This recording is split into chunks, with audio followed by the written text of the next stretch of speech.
তোমরা তোমাদের প্রতিবেশীর সাথে ভালো আচরণ করো। তোমরা যদি তোমাদের প্রতিবেশীর সাথে ভালো আচরণ করো তাহলে একে অপরের সাথে মহাব্বত হবে। সামাজিক যে অবক্ষয়, একে অপরের সাথে যে আমাদের অমিল দ্বন্দ্ব, এটা সমাজ থেকে দূর হয়ে যাবে। আল্লাহ রসুল সাল্লাল্লাহু আলাইহি সাল্লাম বুখারী শরীফের 6018 নম্বর হাদিসে আল্লাহ রসুল সাল্লাল্লাহু আলাইহি সাল্লাম বললেন, মান কানা ইউমিনু বিল্লাহি ওয়াল ইয়াউমিল আখির ফালিহসিন ইলা জারিহি।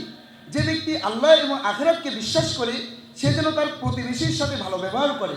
কিন্তু অত্যন্ত দুঃখের সাথে বলতে হয়, আজকে আমার যদি একটু টাকা পয়সা বেশি থাকে, আমার যদি প্রভাব প্রতিপত্তি যদি একটু বেশি থাকে, তাহলে আমি আমার প্রতিবেশীর সাথে, আমার জায়ের সাথে আমি আমার খারাপ ব্যবহার করি। আমার আচরণ এমন নয় যে আচরণের দ্বারা আমার প্রতিবেশী সন্তুষ্ট।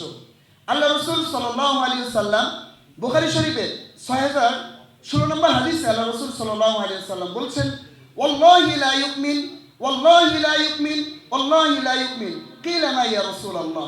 ক্বালা আল্লাযী লা ইয়ামানু জারুহু বাওয়াইকাহু। আল্লাহ রসুল সাল্লাল্লাহু আলাইহি সাল্লাম বললেন, আল্লাহর কসম করে বলছি ওই ব্যক্তি ইমানদার নয়। আল্লাহর কসম করে বলছি ওই ব্যক্তি ইমানদার নয়। আল্লাহর কসম করে বলছি ওই ব্যক্তি ইমানদার নয়।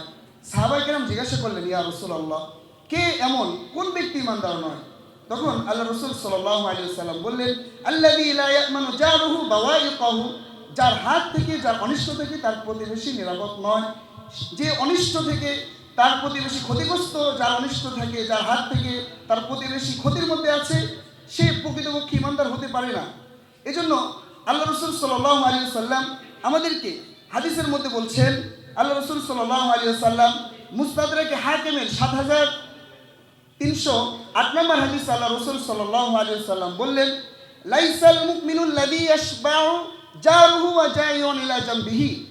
আল্লাহ রসুল সাল্লাল্লাহু আলাইহি সাল্লাম বললেন যে তুমি তোমার প্রতিবেশীর সাথে কিভাবে মহব্বত হবে, প্রতিবেশী তোমাকে কিভাবে ভালোবাসবে, এটা আল্লাহ রসুল সাল্লাল্লাহু আলাইহি সাল্লাম শিখিয়ে দিলেন।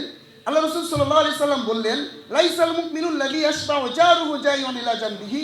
প্রকৃতপক্ষে ওই ব্যক্তি প্রকৃতপক্ষে ইমানদার নয় যে ব্যক্তি তৃপ্তিতে থাকে, যে ব্যক্তি সুন্দরভাবে আহার করে, তার ঘরে চালের বস্তা আছে, তার ফ্রিজ ভর্তি, মাছ গোস্ত সব কিছু দিয়ে, সবজি দিয়ে তার ফ্রিজ ভর্তি, কিন্তু তার পাশের প্রতিবেশী, তার পাশের ঘর, তার নিজের ভাই, নিজের বোন বা নিজের বাবা মা, অনেকেরও বাবা মা যে অনেক ক্ষুধা অবস্থায় থাকে, অতৃপ্তিতে থাকে, যার ঘরে চাল নাই, যার ঘরে খাবার নাই, কিন্তু আমরা এই সমস্ত প্রতিবেশীকে আমরা তাদের খোঁজখবর নেই না, তাদেরকে আমরা দেখভাল করি না।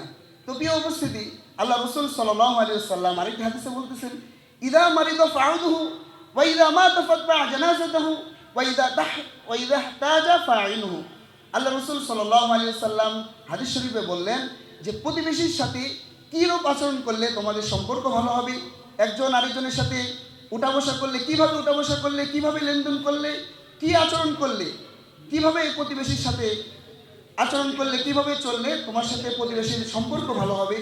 আল্লাহ রসুল সাল্লাল্লাহু আলাইহি সাল্লাম বললেন, ইদা মারিদা ফাউদুহু। যখন তোমার প্রতিবেশী যখন অসুস্থ হয় তখন তুমি তাকে দেখতে যাও। ওয়া ইদা মাতা ফাতবা জানাজাতাহু। যখন তোমার প্রতিবেশীর কেউ মৃত্যুবরণ করলো তখন তুমি তার জানাজায় শরীক হও। ওয়া ইদা ইহতাজা ফাইনুহু। আল্লাহ রসুল সাল্লাল্লাহু আলাইহি সাল্লাম বললেন, তোমার প্রতিবেশী যদি অভাব অনটনে থাকে, যদি তোমার প্রতিবেশীর যদি কোনো প্রয়োজন হয়, তাহলে তোমার কাছে যদি হাত বাড়ায় তাহলে তুমি সেই প্রয়োজনকে পূরণ করো। প্রিয় উপস্থিতি, আমি যে বিষয়টা নিয়েছিলাম সেটা হচ্ছে আমাদের বর্তমান সমাজে ভাই ভাই, তারপরে আত্মীয় স্বজন, একজন আরেকজনের মধ্যে মিল নাই, ভাই ভাই মিল নাই, চাচা ভাতিজা দ্বন্দ্ব, এই যে আমাদের সামাজিক যে অবক্ষয়, এই অবক্ষয় থেকে যদি আমরা পরিত্রাণ পেতে চাই তাহলে রাসূলুল্লাহ সাল্লাল্লাহু আলাইহি সাল্লাম এই নির্দেশনাগুলো দিয়েছেন। যদি কোনো গোষ্ঠী, কোনো জাতি, কোনো মহল্লা, যদি কোনো এলাকা যদি এই বিষয়গুলো যদি তারা নিজেদের মধ্যে যদি ফিটিং করতে পারে, এই বিষয়গুলো যদি বাস্তবায়ন করতে পারে, তাহলে সেই সমাজ থেকে, সেই ঘর থেকে, সেই রাষ্ট্র থেকে ইনশাআল্লাহ হানাহানি দোলাদলি সব কিছু শেষ হয়ে যাবে।